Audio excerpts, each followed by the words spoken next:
Hey, my name is Steve, and we have really been enjoying our Ultrean Air Fryer. And today I thought I'd show you one of our favorite little snack recipes, and we're making it on the Ultrean Air Fryer.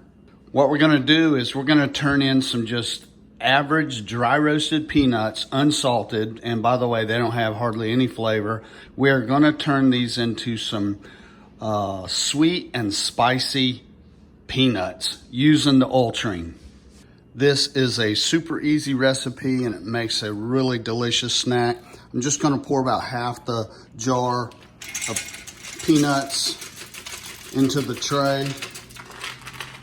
Next thing I'm gonna do, I'm just gonna give them a good coating of olive oil spray. So just give them a decent coating, shake them up,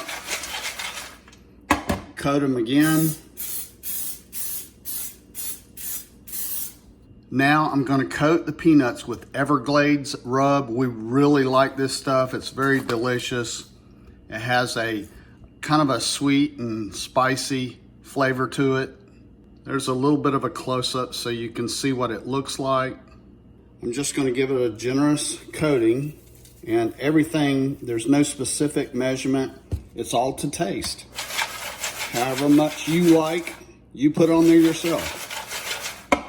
I'm gonna shake it, and now I'm gonna give it one more coating. Then I'm gonna shake it again. I have the air fryer going. I'm gonna give it about 2 minutes to come up to heat, and then after that, I'm gonna let the peanuts stay in there for 4 minutes at 370 degrees. Okay, it's been 4 minutes. I'm gonna take them out. That's what they look like. They smell great. You can see all the spices covering it. And now the next step is really simple. Spread a little sugar, just regular sugar. And once again, it's however much you want. You just put the sugar on there to taste, however much you want. And you can also use brown sugar. That's very good as well. Give it a shake. All right, here's the finished product. A great tasty snack made with our Ultrean Air Fryer. We're happy we got it. Hey, there's a lot of other recipes you can experiment when you get an air fryer. I hope if you're looking at the Ultrean Air Fryer, you have found this video helpful.